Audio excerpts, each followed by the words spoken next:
Clown. এখন যে ওয়ার্ডটি নিয়ে আলোচনা করব সে ওয়ার্ডটি হচ্ছে ক্লাউন।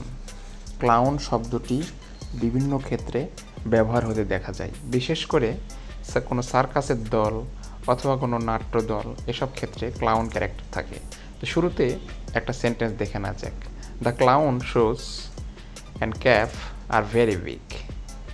ভাঁড়টির জুতা এবং ক্যাপ অনেক বড়। ভিউয়ার্স, আশা করি বুঝতে পেরেছেন ক্লাউন শব্দের বাংলাটা কি।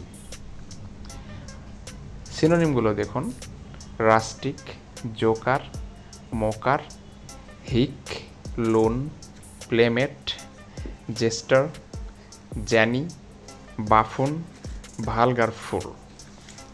এগুলো ক্লাউনের সাধারণত সিনোনিম হিসেবে ব্যবহৃত হয়ে থাকে।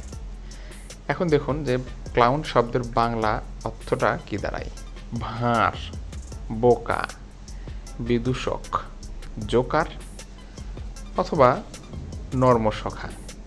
সাধারণত সার্কাস দল অথবা নাট্য দলে একটা কৌতুক ক্যারেক্টার থাকে, কৌতুক চরিত্র থাকে, যারা ভাঁড় বা বোকা হিসেবে অভিনয় করে থাকে। তো ওই ক্যারেক্টার বা ওই চরিত্রটাকে সাধারণত ক্লাউন বলে আখ্যায়িত করা হয়। তো ভিউয়ার্স, এটাই ছিল আজকের ভিডিও। ধন্যবাদ।